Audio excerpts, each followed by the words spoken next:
வணக்கம். கடந்த வெள்ளிக்கிழமை அன்று கர்நாடக மாநிலத்தைச் சேர்ந்த சஞ்சீவ் ரெட்டி என்ற குடும்பத்தைச் சேர்ந்த 7 பேர் தமிழகம் மற்றும் கேரளாவை சுற்றுலா வந்தனர். சுற்றுலா வந்தவர்கள் தமிழகம் மற்றும் கேரளாவில் சுற்றுலா முடித்துவிட்டு கேரள மாநிலம் மூணாறு பகுதியில் சுற்றுலா முடித்துவிட்டு சஞ்சீவ் ரெட்டி, விஜய், ஹர்ஷா, வைஷ்ணவி, அம்பிகா, கிருத்திகா மற்றும் சிறுவர் உட்பட 7 பேர் கேரள மாநிலம் மூணாறில் இருந்து திரும்பி தமிழகத்திலிருந்து கர்நாடக மாநில வந்தனர். அப்போது கீழே இருந்து டிப்பர் லாரிகளில் கனிம வளங்களை ஏற்றி சென்ற லாரி அதிகப்படியாக சென்ற போது காரை லாரியில் மோதாமல் இருப்பதற்காக திருப்பும் போது கார் தடுப்பு சுவரில் இழுத்து 2 அடி பள்ளத்தில் விழுந்தது.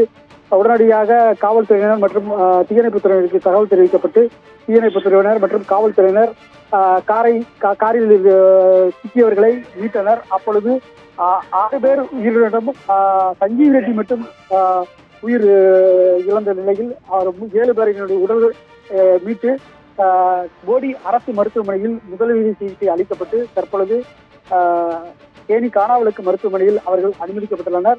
இது குறித்து கர்நாடக மாநிலத்தில் உள்ள சஞ்சீவ் ரெட்டியின் குடும்பத்தினருக்கு சஞ்சீவ் ரெட்டி இறந்த தகவல் தெரிவிக்கப்பட்டுள்ளது.